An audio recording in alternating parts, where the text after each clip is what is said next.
नमस्कार, मैं हूँ संजय शर्मा, आप देख रहे हैं 4 पीएम न्यूज़ नेटवर्क। इन दिनों राजनीति की बहुत बड़ी-बड़ी घटनाएँ घट रही हैं क्योंकि चुनाव सिर पर हैं, 2 महीने का समय रह गया है और एक महत्वपूर्ण घटना घटी है सुप्रीम कोर्ट के फैसले पर कि इलेक्टोरल बॉन्ड उन्होंने अवैध कर दिया कि भई पॉलिटिकल पार्टियाँ इस तरह चंदा नहीं ले सकती, गलत है और जब सामने आई चीज़ें पता चला कि सबसे ज़्यादा हज़ारों करोड़ रुपए का चंदा भारतीय जनता पार्टी को मिला है, वो भी कारपोरेट से मिला है। अब कारपोरेट किसके हाथ में ये आप लोग खूब अच्छी तरह से जानते हैं। और ये भी पता चला कि सुप्रीम कोर्ट ने कहा है कि भई 1 महीने के अंदर सार्वजनिक करिए किसने कितना चंदा दिया। तो यानी अगला 1 महीना बड़ा भूचाल आने वाला है। लोगों की निगाहें कि क्या ईवीएम पर भी फैसला आ रहा है? क्या ईवीएम के बिना चुनाव हो सकता है? और ईवीएम के बिना अगर चुनाव हुआ, तो जितनी बातें, जितनी कल्पनाएँ चल रही हैं, वो सब एक तरफ हो जाएँगी, नतीजे कुछ भी हो सकते हैं। तो मैंने सोचा कि इस विषय पर एक ऐसे शख्स के पास चलूँ बात करने के लिए जिसको प्रधानमंत्री नरेंद्र मोदी जी बड़ा याद करते हैं। पिछले दिनों आपने सुना होगा पार्लियामेंट में नरेंद्र मोदी जी ने कहा कि अमेरिका में बैठे हुए एक शख्स ने बाबा साहब के लिए कहा और जो कांग्रेस उनके ख़्यालों पे चलती है। उससे पहले मैं बता दूँ कि ये सारी बातें उन्होंने सैम पित्रोदा साहब के लिए कही। और मैं और आप जिस माध्यम से बात कर रहे हैं संचार क्रांति, भारत पे संचार क्रांति का जनक कहा जाता है। ये माना जाता है कि अगर सैम पित्रोदा ना होते तो शायद भारत में टेक्नोलॉजी इतनी डेवलप तरीके से आ नहीं पाती। सैम पित्रोदा साहब एक टेक्नोक्रेट हैं, एक बहुत गरीब परिवार में पैदा हुए लेकिन फिर ख्याति इतनी ज़्यादा फैली, इतने इंटेलिजेंट थे कि दर्जनों उन्होंने किताबें लिखी हैं, उनको कई पीएचडी डॉक्टरेट की डिग्री मिली है, भारत सरकार ने उनको पद्म भूषण दिया है। वो 2-2 प्रधानमंत्रियों के सलाहकार रहे हैं, अमेरिका में रहते हैं। तो शिकागो से मैंने उनसे समय माँगा कि आप मुझसे हम लोग कुछ भारत के लोकतंत्र पे बात करें और मैंने कहा मैं आपसे ये जानना चाहता हूँ कि प्रधानमंत्री इतना प्यार क्यों करते हैं आपको? कि पार्लियामेंट में भी नरेंद्र मोदी जी को सैम पित्रोदा साहब याद आते हैं। पिछले दिनों मैंने सैम पित्रोदा साहब का इंटरव्यू किया था, तो जिस समय राम मंदिर उफान पे था, तो सैम पित्रोदा जी ने कहा कि मैं ईश्वर में यकीन नहीं रखता हूँ। मेरी पत्नी धार्मिक है, मेरे घर में मंदिर है, लेकिन मैं पूजा नहीं करता हूँ। मैं मंदिर नहीं जाता और मैं चाहता भी नहीं कि भारत का प्रधानमंत्री का काम मंदिर-मंदिर बनवाना है, उसका काम लोगों की सेवा करना है। तो मेरा जब ये इंटरव्यू वायरल हुआ तो पूरे देश में बवाल हुआ, मतलब भारतीय जनता पार्टी ने बवाल किया। और मेरे इंटरव्यू के बाद सैम पित्रोदा साहब पे बहुत जमकर हमला बोला गया कि सैम पित्रोदा साहब मंदिर को लेकर ऐसे कह रहे हैं। और पिछले दिनों पार्लियामेंट में नरेंद्र मोदी जी ने सैम पित्रोदा साहब पर इतने हमले किए। तो मैंने कहा सैम पित्रोदा साहब से कि कुछ बातचीत करें, दर्शकों को जानना चाहिए कि प्रधानमंत्री आपको इतना प्यार क्यों करते हैं। तो सैम पित्रोदा साहब ने मुझे समय दिया, मैं आपको सुनवाता हूँ। बहुत शानदार इंटरव्यू है, एक दुनिया के एक जाने-माने एक ऐसे योग्य आदमी का इंटरव्यू है, 82 साल की उम्र में जो आदमी 16 घंटे रोज़ काम करता है, उसके उसके चाहने वाले पूरे दुनिया में हैं। उनकी जानकारियाँ, उनके शोध को पूरी दुनिया में पढ़ा जाता है। अमेरिका में बहुत सम्मान है। राहुल गांधी के लिए वो आइडियल हैं और राहुल गांधी और राजीव गांधी दोनों के बहुत करीब रहे हैं। राजीव गांधी जी के वो मित्र थे और एक बेहतरीन इंसान हैं वो। वो यकीन करते हैं कि भारत एक ऐसी दिशा में आ गया है जहाँ आपको गांधी और गोडसे में एक को चुनना है। आपको गांधी की लाइन पसंद है या गोडसे की लाइन पसंद है, ये देश को अब तय करना है। तो मैं ज़्यादा बातें नहीं करूँगा, बस 2 रिक्वेस्ट करूँगा, चैनल को जॉइन करिएगा, सब्सक्राइब करिएगा और मुझे बताइएगा कि ये इंटरव्यू कैसा लगा। चलते हैं सीधा सैम पित्रोदा साहब के पास। सैम सर, स्वागत है आपका 4 पीएम न्यूज़ नेटवर्क में और मेरा सौभाग्य है कि आज आपने मेरे लिए कुछ समय निकाला। हमारे प्रधानमंत्री नरेंद्र मोदी जी आपको बहुत याद करते हैं। वो गाए-बेगाए आपकी चर्चा ज़रूर करते हैं। पिछले दिनों भी उन्होंने कहा कि अमेरिका में बैठे हुए एक शख्स और तरह-तरह की बातें। पहले भी भारतीय जनता पार्टी आपको अलग-अलग मुद्दों पर याद करती रहती है। तो आपको प्रधानमंत्री जी इतना याद क्यों करते हैं? क्या कारण क्या है? सैम साहब इतने ऐसे क्यों उनकी ख़्यालों में आते हैं कि प्रधानमंत्री जी को अक्सर ये लगता है कि अमेरिका में बैठ के आप पता नहीं क्या-क्या कर रहे हैं राहुल गांधी के लिए? नहीं, पहले तो मैं आपका धन्यवाद मानूंगा कि आपने मुझे ये फिर से मौका दिया और प्राइम मिनिस्टर का भी धन्यवाद मानूंगा कि उन्होंने हमें याद किया। मुझे लोगों ने बताया और मैंने न्यूज़पेपर में भी पढ़ा कि प्राइम मिनिस्टर ने हमारे बारे में जिक्र किया, नाम नहीं लिया, लेकिन कुछ ऐसा कहा जो मैं समझता हूं वाजिबी नहीं है। ठीक है, प्राइम मिनिस्टर ने कह दिया तो कोई फर्क नहीं पड़ता, लेकिन ये कहना, और वो भी पार्लियामेंट में कहना, ये it's not in good taste हमारी दृष्टि से। और वो भी प्राइम मिनिस्टर को कहना। भाई, हम प्राइम मिनिस्टर का मान रखते हैं, 1.5 बिलियन लोगों के प्राइम मिनिस्टर हैं। He has to be on high moral ground. वो छोटे बच्चों की तरह तू तू मैं करे, जैसे गली में झगड़ा हो रहा हो, वो हमारे प्राइम मिनिस्टर को शोभा नहीं देता। उन्होंने ये कहा कि मैं भी, मेरी ट्वीट में मैंने अंबेडकर का इंसल्ट किया।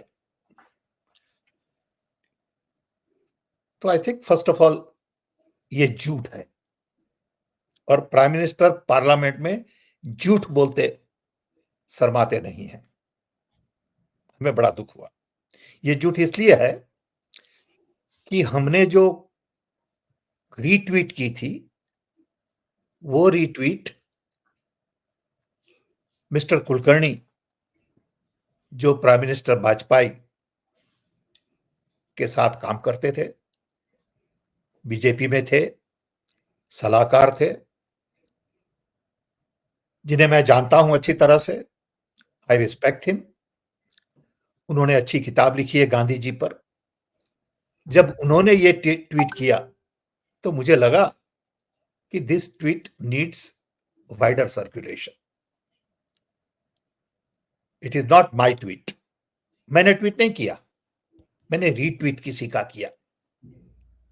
किसी का रीट्वीट करने से आप ये कंक्लूजन नहीं ला सकते कि हम उनसे एग्री हैं और डिसएग्री हैं।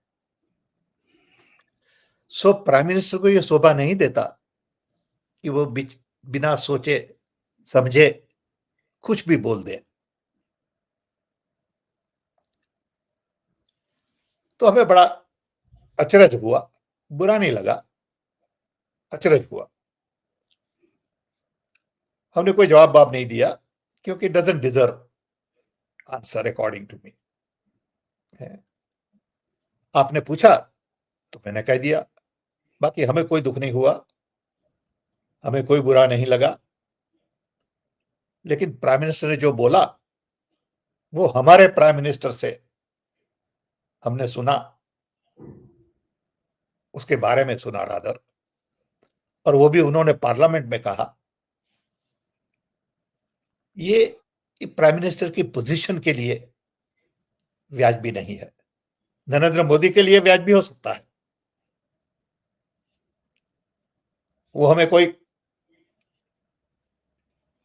कंप्लेन नहीं है। अच्छा, मुझे बताइए सैम साहब, कारण क्या है? नरेंद्र मोदी जी की निगाह में आप पहले भी भारतीय जनता पार्टी ने, मुझसे ही आपने इंटरव्यू किया था जिस समय हम लोग मंदिर की बात कर रहे थे, तो मेरे से ही आप इंटरव्यू में कहते हो। मेरा इंटरव्यू जब अगले दिन आया, उसके बाद बीजेपी ने आप पे अटैक शुरू कर दिया। आपने कहा कि भाई मैं मंदिर में नहीं जाता, लेकिन मेरी पत्नी जाती है, मैं पत्नी का सम्मान करता हूँ, आप पूजा नहीं करते। ये हर एक व्यक्ति का सिद्धांत है, उसकी चॉइस है कि वो पूजा करे या नहीं करे, ये एक व्यक्तिगत अधिकार है। लेकिन अगले दिन भारतीय जनता पार्टी ने आप पे मेरे इंटरव्यू के बाद हमला शुरू कर दिया। अब प्राइम मिनिस्टर पार्लियामेंट में फिर सैम पित्रोदा की याद कर रहे हैं। तो कारण क्या है? आपने ऐसी कौन-सी भारतीय जनता पार्टी की दुखती नस दबा दी है कि आप अमेरिका में बैठे हुए हैं, पढ़े-लिखे इंसान हैं, किताबें लिखते हैं, दुनिया में आपके लेख छपते हैं, आप आधुनिक क्रांति, संचार क्रांति के भारत में जनक माने जाते हैं, टेक्नोक्रेट हैं। कोई नेता होता जो सड़क पे निकल रहा होता राहुल गांधी की तरह, तो सही भी था। लेकिन एक टेक्नोक्रेट जो अमेरिका में बैठा हुआ है, जिसको पूरी दुनिया के इंटेलेक्चुअल उसको पढ़ रहे हैं, उसकी रिसर्च को पढ़ रहे हैं, बच्चे पढ़-पढ़ के सीख रहे हैं, उससे प्रधानमंत्री को परेशानी क्या है? क्या लगा आपको कि आप ऐसा कौन-सा दर्द दे रहे हैं, या प्रधानमंत्री को लगता है कि राहुल गांधी जब विदेश में जाते हैं, जब अमेरिका में यूनिवर्सिटी में लोग उनके दीवाने होते हैं, जब इंग्लैंड में जाते हैं तो वो इंटेलेक्चुअल क्लास राहुल गांधी को बुलाती है। तो क्या प्राइम मिनिस्टर को लगता है ये जो दुनिया भर में राहुल गांधी की जो वैल्यू बढ़ रही है, जो कंसेप्ट बढ़ रहा है, जो उनके आइडिया बढ़ रहे हैं, उसके पीछे सैम पित्रोदा है, तो जड़ पे चोट करना चाहिए, ये लगता है प्राइम मिनिस्टर को? वो तो आपको प्राइम मिनिस्टर को पूछना है। सर, मैं एक मिनट माफ़ी चाहूँगा आपसे। आपने कहा प्राइम मिनिस्टर को पूछना है। देश के वो आज़ादी के बाद से पहले प्रधानमंत्री हैं, जिन्होंने साढ़े 9 साल में कोई प्रेस कॉन्फ्रेंस नहीं करी है। तो वो उन पत्रकारों को इंटरव्यू देते हैं, जो या तो तिहाड़ जेल में रिश्वत माँगने के आरोप में होके आए होते हैं, या जो उनसे पूछते हैं कि आपको आम काट के खाना पसंद है, आम को चूस के खाना पसंद है, पर्स रखते हैं, नहीं रखते हैं, इतनी ताकत कहाँ से लाते हैं? प्रेस कॉन्फ्रेंस हमारे प्राइम मिनिस्टर नहीं करते। गलती से एक प्राइम मिनिस्टर ने एक प्रेस कॉन्फ्रेंस अमेरिका में कर ली थी, उसका खामियाजा भुगते वहां भी डेमोक्रेसी की बात होने लगी। तो हम लोग तो पूछ नहीं सकते, लेकिन हम आपसे, चूंकि आप इतने अनुभवी हैं, तो हम आपसे पूछ सकते हैं, क्या दर्द दिया है आपने? ये तो आप जानते होंगे प्राइम मिनिस्टर को। मैंने तो कोई दर्द नहीं दिया भैया। मैं तो, मुझे जो योग्य लगता है वो करता हूं। मैं किसी को खुश करने के लिए कुछ नहीं करता। न मैं झूठ बोलता हूं जिंदगी में, कभी भी न मुझे उसकी आवश्यकता है। With great pride I can say I never had to lie in my life about anything. हमारी लाइफ बड़ी सिंपल है, प्राइवेट लाइफ है। I've been married to same girl for almost 58 years. I have wonderful children, wonderful friends. I'm never after money. I'm comfortable with little bit of money I have. I have no ambition, never had. But I believe in certain values and principles which are more Gandhian than anything else, and I fight for it. Yeah. I fight for it in America. I fight for that in India. I fight for that all over the world because I fight for ideas. Okay. So पता नहीं क्या उनको ऐसा लगा और उनकी party को ऐसा लगा। जब लास्ट टाइम मैं 2019 इलेक्शन में आया था, तब भी हमारे पर सब टूट पड़े थे झूठी बातों पर। मैंने कुछ कहा था न्यूयॉर्क टाइम्स के आर्टिकल के बारे में, तो ठीक है, if they feel it is appropriate वो करेंगे। मैं उनको क्या सलाह दूं? मैं कौन हो रहा हूं उनको सलाह दूं और वो मानेंगे मेरी सलाह? लेकिन मैं ये कह सकता हूं कि ये लोग झूठ बहुत बोलते हैं और लोग मान भी जाते हैं। सब लोग झूठ बोलते हैं और इतने आराम से हंसता मुंह रख के झूठ बोलते हैं, पता नहीं उनको रात को नींद कैसे आती है। पता नहीं why they don't feel guilty. Sam साहब, एक वसीम बरेलवी बहुत बढ़िया शायर हुए हैं हिंदुस्तान में। उनका एक शेर है, वो झूठ बोल रहा था इतने एतबार से, मैं भला यकीन ना करता तो और क्या करता। तो इतने कॉन्फिडेंट बोलते हैं प्राइम मिनिस्टर। अच्छा, बिल्कुल सब लोग ओके, और आराम से अटैक करते हैं। मैंने कुछ कहा था तो कोई लड़की, एक कोई मिनिस्टर है, I don't remember her name, उसने भी कुछ बोल दिया कि Sam Pitroda doesn't understand about Indian culture because he lives in America. अरे भाई, before you speak, watch what you are saying, watch why are you saying it, for whom are you saying it. Okay, कुछ भी मन में आए बोल देते हो। Okay, you are a decent human being, you are not a dog who keeps barking. So control yourself भाई। सोचिए क्या कह रहे हैं आप, क्यों कह रहे हैं। लेकिन ऐसा माहौल बन गया देश में कि लोग उनका मान लेते हैं और लोगों को सच क्या और झूठ क्या ढूंढना नहीं है। ये देखिए, 2024 election is going to be very important election in the history of India. Sam साहब, मुझे तो ये इलेक्शन झूठ पे चलेगा, ये झूठ पे इलेक्शन चलेगा तो देश की बर्बादी हो जाएगी। बिल्कुल ठीक कह रहे हैं। मुझे एक बात समझ में आती है सैम साहब, मुझे आप जैसे योग्य और विद्वान आदमी को जाति के खाँचे में नहीं खड़ा करना चाहिए। लेकिन आप एक बहुत गरीब परिवार से, मतलब एक ऐसा संपन्न परिवार नहीं था जिससे आप आते होते। आप विश्वकर्मा जाति के परिवार में पैदा हुए, जो पिछड़ी जाति भारत में मानी जाती है, और जिससे पिछड़े और दलित हैं वो बाबा साहब भीमराव अंबेडकर को एक तरह का भगवान का दर्जा देते हैं, क्योंकि उन्होंने उनकी ज़िंदगी बदली है, इस देश में बदली है, इसमें कोई दो राय नहीं है। प्राइम मिनिस्टर ने, बीजेपी ने विश्वकर्मा बिरादरी को आकर्षित करने के लिए एक योजना शुरू करी। राहुल गांधी एक जगह पहुंचे जहां पे वो बड़े काम कर रहे थे, और उसी बीच में सैम पित्रोदा का इंटरव्यू आता है कि मुझे अपनी जाति पे अभिमान है, मैं इस श्योर, जाति में पैदा हुआ, इस गरीब में पैदा हुआ। तो श्योर। आप एक झटके में जो उनका नैरेटिव बनता है, तो वो आप पूरे देश को दिखा देते हो कि गांधी परिवार ने एक विश्वकर्मा जाति में गरीब परिवार में पैदा हुए व्यक्ति का इतना मान समझा कि उस व्यक्ति को देश का सर्वोच्च पुरस्कार मिला। वो व्यक्ति अपनी योग्यता के दम पर 2-2 प्रधानमंत्रियों के संग उसने काम किया। उन्हें दर्जनों डॉक्टरेट मिली। एक उस जाति का सम्मान यहाँ तक पूरी दुनिया में सैम पित्रोदा ने पहुँचा दिया, जिससे विश्वकर्मा जाति भी सम्मानित महसूस करेगी। तो जो उनका एक नैरेटिव बनता है कि हम विश्वकर्मा जाति को सम्मानित कर रहे हैं, तब तक सैम पित्रोदा उस मिथक को तोड़ देते हैं। तो ये लगता है कि उनको कि आप एक आइडियल टैंक हैं, एक आइडियल ताकत है गांधी परिवार की, जिस पे चोट करना बहुत ज़रूरी है मोदी जी को। पता नहीं ये लोग ऐसे क्यों देखते हैं। देखिए, हमारी प्रगति में देश का भी योगदान है, बहुत बड़ा है। हम हर वक्त कहते हैं कि हमें मास्टर्स डिग्री इन फिजिक्स में $10 ट्यूशन में मिली। वो कौन देश आपको देगा? सो हमारी मुसाफरी में देश का योगदान भी उतना ही बड़ा है। इसीलिए हमें देश की चिंता है।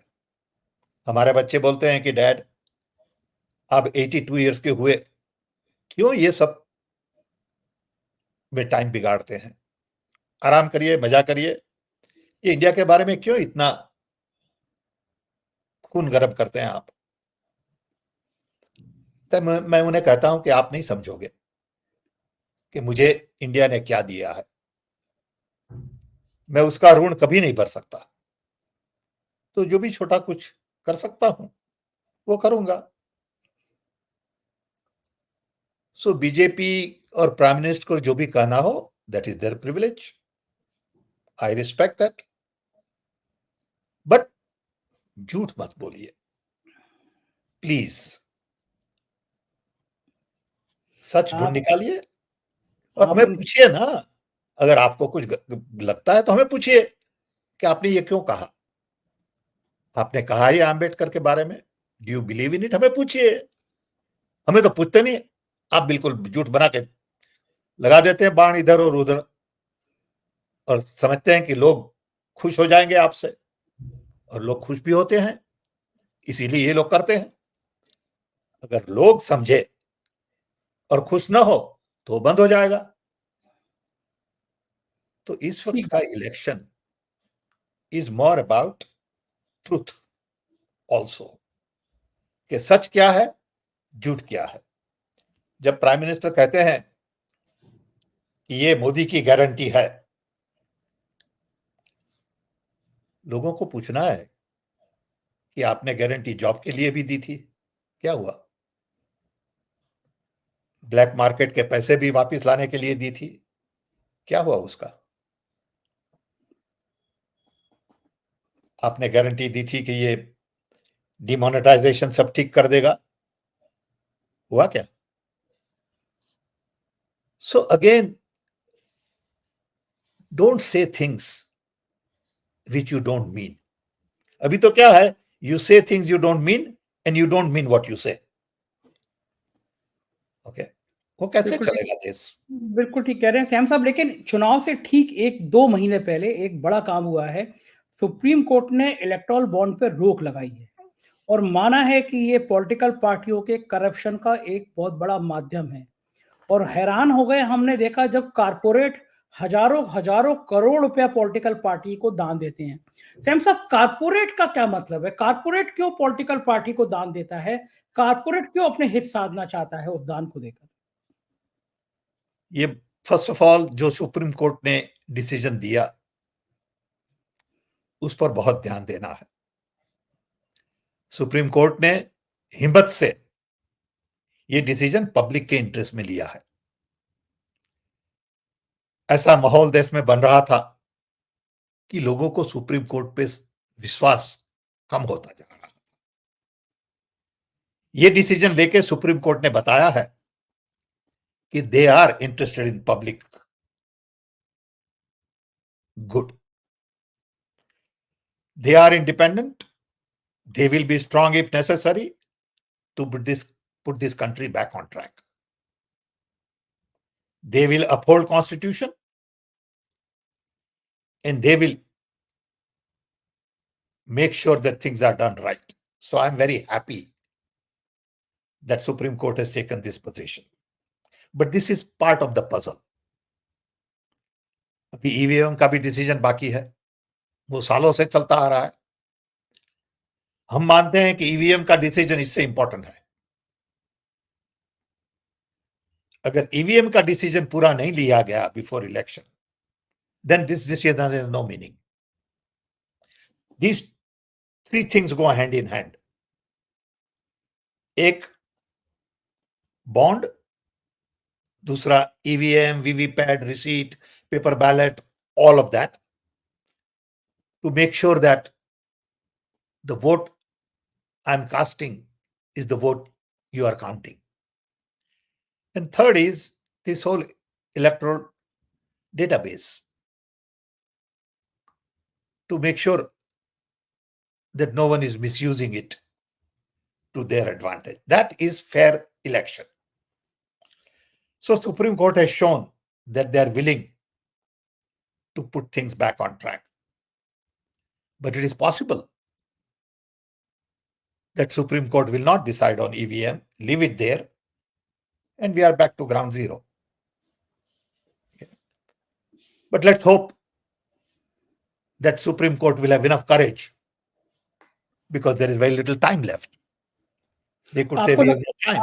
आपको लगता है कि चुनाव से पहले 2 महीने का समय बचा है, सुप्रीम कोर्ट ईवीएम के मुद्दे पर एक बड़ा फैसला ले सकता है? आपको They लगता है? should. According to me, they should. Because this is the most important election in the history of India. It is not an ordinary election. This election will decide the destiny of the country going forward. Either we follow authoritarian mindset with more focus on religion, or we follow democratic mindset where everybody is respected, everyone has the right, there is no hate, there is no fear, and there is respect and dignity for everybody. Ultimately, it boils down to respect and dignity. People feel from minority and low caste and others that they are not respected. You ask any Vishwakarma or any Dalit or any Muslim or any Christian or anybody else, they feel they are not respected. And that is the core challenge. People want to be respected. Don't ask me what my caste is. I don't care. Don't ask me what my religion is. You can't go to a corporate meeting and ask, what is your religion? What are you eating? ठीक बात है, बिल्कुल ठीक बात है। I'm told that in Gujarat, they are now asking, if you want to rent a house, they will ask you, are you vegetarian or non-vegetarian? It's a funny thing in a democratic country. And they think it is normal. So, going back to your question on Supreme Court decision, I welcome the decision. I respect the decision. तो वो corporate वाले मैं मुद्दे पे आपसे पूछना चाह रहा So, था कि I have a very different view. And I've expressed this even in America, this view. And that is, corporate should not be allowed to fund elections because they don't vote. ठीक बात है, वो vote नहीं करते। People vote, I agree. so people should fund election. I don't understand how corporate came in the picture. अच्छा, क्यों They आते होंगे? आपको क्या लगता है सैम साहब, आप तो इतने बड़े-बड़े लोगों से आपके संपर्क रहे हैं, कॉर्पोरेट की एंट्री क्यों होती है? कॉर्पोरेट सत्ता के करीब क्यों आता है? कॉर्पोरेट क्योंकि सत्ता को पैसा क्यों देता है? क्योंकि it is a club. It's a club between politicians, corporate, and bureaucrats everywhere in the world. It's a special club.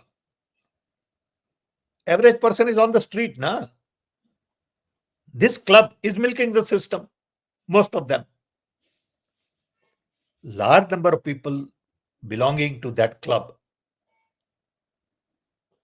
hobnob with each other, go to each other's weddings and parties and play golf.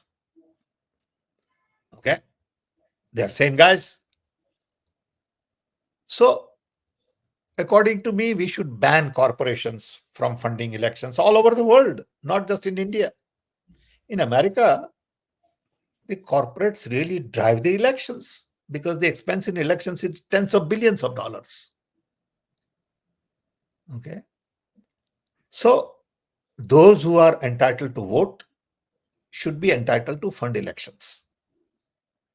If you can't vote, why should you fund election? Okay. And if I'm running a public company and I am the chairman or whatever, I have control over the purse, but I may only own 10% of the company. 90% may belong to public and government and banks. Okay. When I fund elections, I'm really taking public money and funding elections, which is not fair.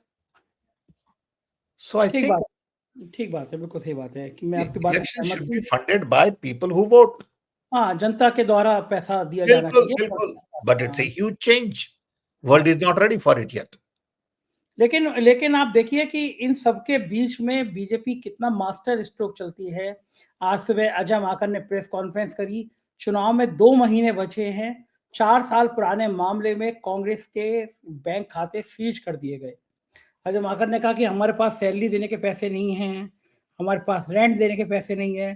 तो 2 महीने पहले अब चुनाव में ये तानाशाही लोग, हम लोग कल्पना करते थे कि भाई, लोग कहते थे, पॉलिटिकल लीडर कहते थे कि अगर दोबारा मोदी जी आ गए तो देश में डेमोक्रेसी खत्म हो जाएगी, डिक्टेटरशिप आ जाएगी। लेकिन आज तो लोग हैरान है कि 2 महीने बचे हैं और इनकम टैक्स इस तरह चुनाव के पहले पहले पैसे खाते सीज कर दे रही है। आपको याद होगा 2017 में जब उत्तर प्रदेश में चुनाव होने थे, तो अचानक मोदी जी नोटबंदी ले आए थे, क्योंकि उत्तर प्रदेश का चुनाव जीतना था और अब उस नोटबंदी का जिक्र भी नहीं करते कहीं, क्योंकि वो बहुत फ्लॉप था और इंडिया ने को तबाह कर दिया उसने। अब एंड टाइम पे कांग्रेस के खाते सीज कर दिए गए। तो ये जो लड़ाई हो रही है डेमोक्रेसी की, आपने पूरा जीवन गुजारा है इस तरह का, राजनीति के करीब का। कभी लड़ाइयाँ इस तरह देखी है कि आप एक पॉलिटिकल पार्टी को तबाह कर देने के कगार पे आ गए हो? ये vendetta है. Of course, you can justify by saying we'll follow rule of law. I agree. But rule of law is also followed with big heart, with respect, dignity. यहां तो क्या है कि हाथी निकल जाएगा, दुम रह जाएगी. So you can always find fault in anybody. Okay, you can find fault in me that हमारे पॉकेट में इंडिया में शायद $500 रखे हो और बोले मनी लॉन्ड्रिंग कर रहे हो, बोल दिया ना झूठ में. ओके, अब it is up to me now to prove. Okay, और आपके पास पूरा मशीन है, हमारे पास लॉयर के लिए पैसे भी नहीं है, तो it is unfair. If something was done right or wrong in 2018, why are you closing it now? Why can't you wait for 3 more months and let the election be over? Simple है ना? Any other political person or even bureaucrat would have said कि भाई लोग this is a major party. They've been around for 135 years or more. They will not do anything wrong and we can fix it. So let the election be over. But nahi, they want to make a point. ये सब चोर हैं. They want to make a point that Congress party hiding income tax. So now there will be 5 ministers saying that Congress party didn't pay their income tax. Everything is choreographed. Everything is on the stage. Everything is based on maneuvering, misinformation, manipulation, so that people of India feel कि ये सब चोर हैं, हम सब अच्छे हैं, हम भगवान वाले हैं, हम राम का मंदिर बनाते हैं, हम घंटी बजाते हैं, ये लोग सब मीट खाते हैं, ये सब नास्तिक है, राम के अगेंस्ट है. बोल दिया ना, कुछ भी मन में आया वो. ओके. और कोई शर्म नहीं है झूठ बोलने में. कोई पाप नहीं लगता उनको झूठ बोलने में. ओके. ऑन वन हैंड आप भक्त हैं, राम में मानते हैं, दूसरी तरफ आप बिल्कुल उल्टा करते हैं. Would Ram lie? Ram would never lie. Would Ram Bhakta lie? Ram Bhakta will never lie. Would Ram Bhakta harass people? Ram will never harass people. Ram would help people. Ram would not distinguish between Sabri and Hanuman and Garud and others. Ram had everybody. Ram was inclusive. आप देखिए राम का character is inclusive. सब है, सबका साथ लिया. Okay. ये बोला कि आप बंदर हैं, आप लोअर कास्ट के हैं. ओके. और हम जूठा सबरी का नहीं खाएंगे. उतना तो सीखिए भैया. सीधी बात है. I am not an expert. I am not very religious man, but from what ever little I know, I feel Ram was a fantastic human being. The character was inclusive, character was respectful, dignified, okay, open, transparent. कुछ तो सीखिए वहां से. ठीक बात है. एक चीज और बताइए सैम साहब, आप राहुल जी के बड़े करीबी हैं, चुनाव सिर पर है.